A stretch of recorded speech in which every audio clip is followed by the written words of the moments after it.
Aku keguguran. Suamiku umumkan punya momongan. Bab 12. Mengikuti kata hati.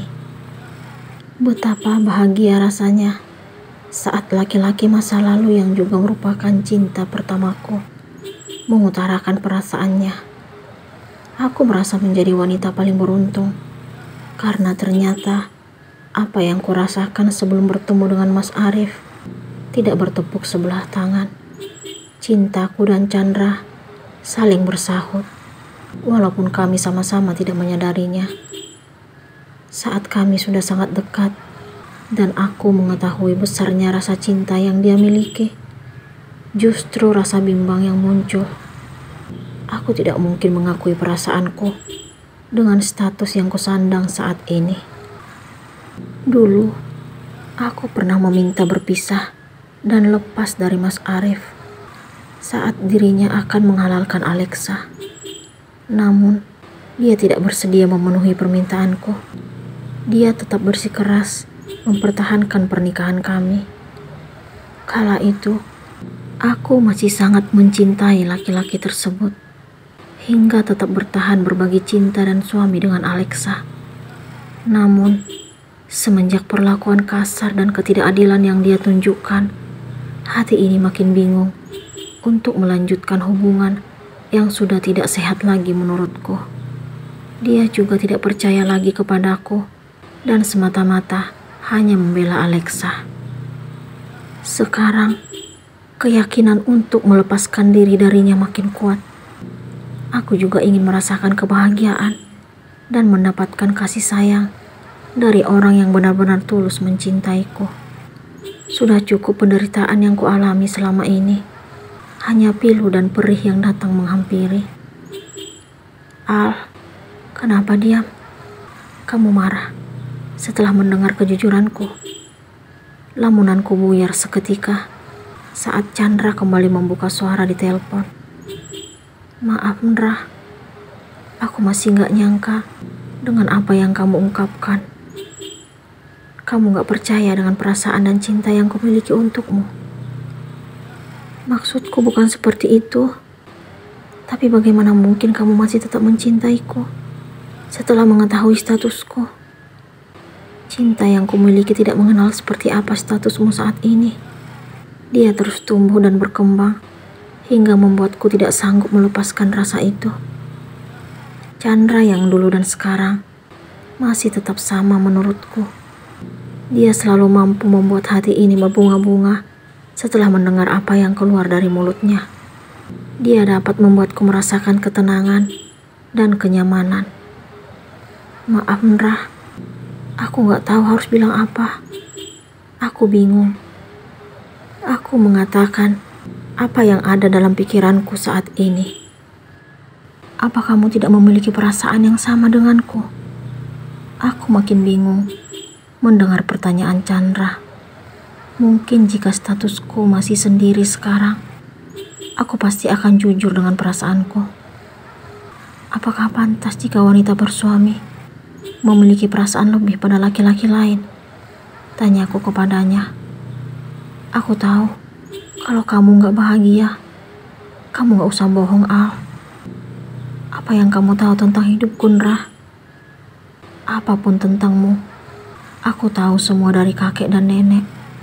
Mereka sangat sedih saat kamu merelakan suamimu menikahi perempuan lain. Sedekat itu kamu dengan kakek dan nenek. Mereka sangat menyayangiku. Dulu, kakek dan nenek sangat berharap jika kita berjodoh. Tapi takdir berkata lain. Kamu telah memilih laki-laki itu. Kenapa dulu kamu tidak menghubungiku? Kalau memang benar kamu sudah lama mencintaiku. Aku sedang fokus menyelesaikan pendidikanku.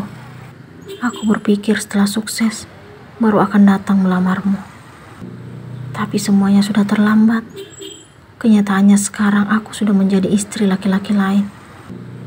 Aku berusaha bersikap layaknya seorang wanita yang telah memiliki suami. Apa kamu akan tetap bertahan dengan statusmu yang harus berbagi suami dengan wanita lain? Aku segera mengakhiri pembicaraan lalu menutup telepon. Aku sangat bingung dan tidak mengerti apa maksud dan tujuan Chandra mengucapkan kata-kata itu. Kenapa dia sangat tahu dengan apa yang kurasakan saat ini? Terus terang, aku menderita jika harus tetap melanjutkan hidup bersama suami yang telah berani berbuat kasar. Aku pun beranjak menuju kamar, lalu menghempaskan tubuh ke tempat tidur. Tetapi rasa kantuk belum juga datang menghampiri. Aku masih tetap memikirkan apa yang Chandra ungkapkan. Tadi dia kembali menelpon, tetapi tidak kuhiraukan.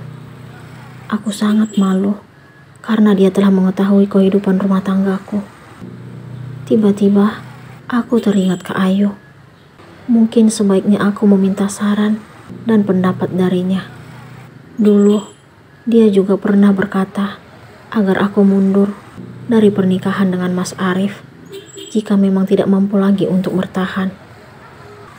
Aku segera meraih ponsel dari nakas di samping tempat tidur, lalu mencari nama Kak Ayu di layar. Kemudian menekan tombol telepon berwarna hijau.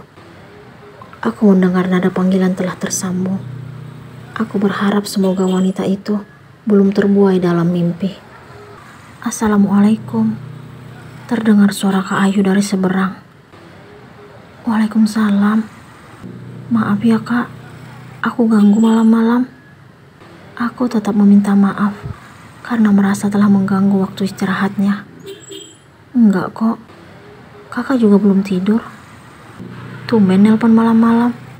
Ada apa?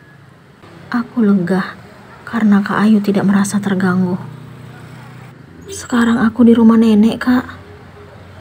Maksud kamu di kampung nenek? Iya, Kak. Aku kabur dari rumah. Apa? Kok bisa? Suara Kak Ayu seperti orang terkejut. Mas Arif jahat, Kak.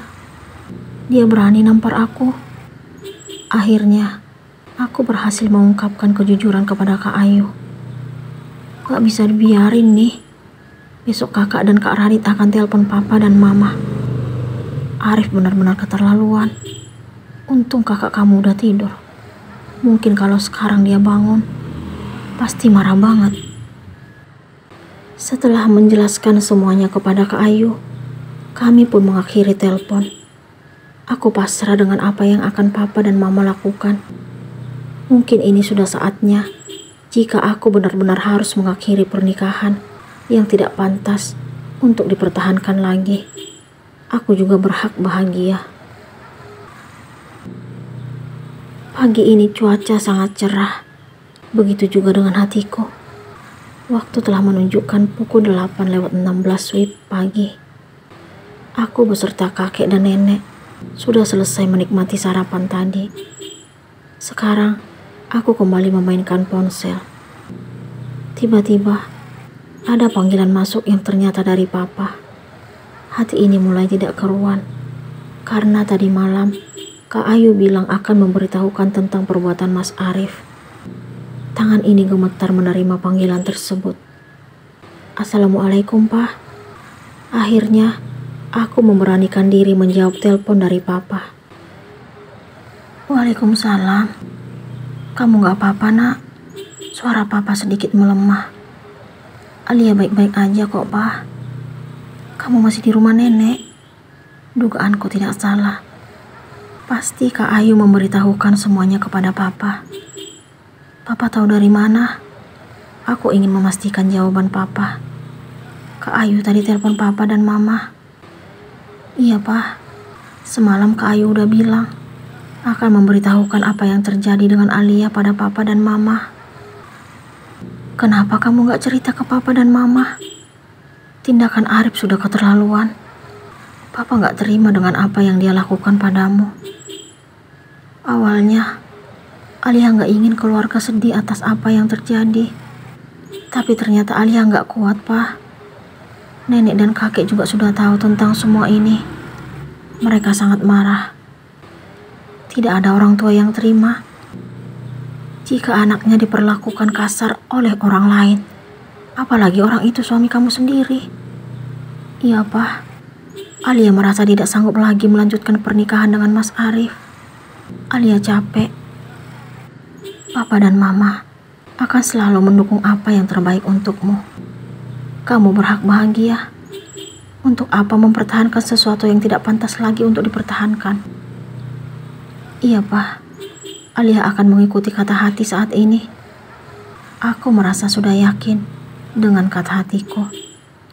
Nanti sore kami menyusul kamu ke sana. Yang benar, Pak. Aku bahagia dan bersemangat. Iya, Nak. Papa, Mama, dan Kak Radit beserta istri juga keponakanmu akan ke rumah nenek dan kakek. Alia benar-benar terharu, Pak. Kamu gak boleh sedih. Kami akan selalu ada untukmu. Terima kasih, Pak. Aku dan Papa pun mengakhiri obrolan, lalu menutup telepon. Hati ini lebih tenang setelah orang tua mengetahui apa yang terjadi dalam hubungan yang kujalani bersama Mas Arif. Aku sudah yakin untuk mengakhiri pernikahan dengannya, walaupun kenyataannya rasa cinta itu masih ada hingga detik ini. Untuk apa mempertahankan sesuatu yang akan membuat batin tersiksa? Cepat atau lambat, rasa cinta yang masih ada perlahan akan hilang seiring berjalannya waktu. Kasih sayang yang ada secara perlahan akan sirna setelah mengingat semua yang terjadi akhir-akhir ini. Cinta tulus yang kuberikan telah disia-siakan begitu saja. Ternyata besarnya cinta yang kumiliki selama ini untuk Mas Arif kini perlahan berubah menjadi sakit. Aku tidak pernah menyangka kalau hubungan yang awalnya sangat harmonis kini telah berada di ambang kehancuran. Semua itu terjadi karena masuknya orang ketiga dalam kehidupan rumah tanggaku. Mungkin ini sudah menjadi jalan hidup yang harus kuhadapi. Ternyata setiap orang itu bisa berubah. Mas Arif yang dulunya sangat peduli dan mencintaiku, sekarang seperti orang lain yang tidak aku kenal. Perubahan itu begitu cepat terjadi setelah dia bertemu kembali dengan wanita masa lalunya. Sungguh sangat sulit diterima akal dan pikiran. Hati ini sakit jika mengingat semua kenangan dan kebersamaan selama beberapa tahun hidup dengan Mas Arif. Namun, semua kemesraan yang pernah terjadi di antara kami hanya akan menjadi masa lalu semata. Semuanya telah berubah drastis dalam waktu sekejap saja. Sekarang, waktu menunjukkan pukul 2:06 WIB sore. Setelah melakukan kewajiban sebagai umat muslim, aku dan nenek memilih berjalan menuju sawah milik orang tua tersebut. Aku ingin melihat pemandangan di sekitar tanah yang telah ditumbuhi padi. Walaupun cuaca masih sangat panas, tetapi aku menikmati perjalanan bersama beliau. Banyak tanaman padi yang telah menguning dan sepertinya sudah siap untuk dipanen. Para pekerja yang sedang berada di sekitar sawah milik nenek sangat ramah dan sopan. Mereka mengembangkan senyuman dan menyapa orang tua tersebut. Aku bahagia berada di desa nenek karena tempat ini mampu membuatku lupa dengan apa yang telah terjadi dalam hidupku. Saat sedang berbincang dan tertawa lepas bersama nenek, tiba-tiba sepeda motor berhenti tepat di belakang kami. Ternyata pemiliknya tidak lain adalah Chandra. Aku salah tingkah hingga membuat jantung ini berdegup tidak beraturan. Mau kemana, Nek? Laki-laki itu bertanya kepada nenek. Nak Chandra, ini mau lihat-lihat sawah. Alia tadi yang ngajak nenek. Mungkin Alia pengen mengenang masa kecil, Nek. Iya, tapi dulu dia keliling sawah sama Nak Chandra. Nenek mengingatkanku kembali dengan kebiasaan yang dulu aku lakukan bersama Chandra. Iya, Nek. Tapi Alia masih ingat gak ya? Pasti ingat dong. Aku spontan menjawab pertanyaan Chandra. Aku sangat malu dan pipi terasa panas. Oh, ternyata dia masih ingat, Nek. Aku tidak mengerti kenapa sikap Chandra seolah-olah tidak ingin berbicara langsung denganku. Apa dia kecewa karena tadi malam aku langsung mengakhiri panggilan masuk darinya? Alia gak mungkin lupa dengan Nak Chandra. Chandra melirik ke arahku. Dengan tatapan yang tidak dapat aku mengerti, dua pasang mata kami akhirnya saling berpandangan dalam waktu beberapa detik. Hati ini berbunga-bunga, seperti kembali menjadi gadis remaja yang baru mengenal cinta. Aku sangat menikmati apa yang terjadi saat ini. Namun, nenek akhirnya menghentikan aksi tatapan kami dengan menepuk pundakku. Apakah Alia benar-benar akan berpisah dengan Arif?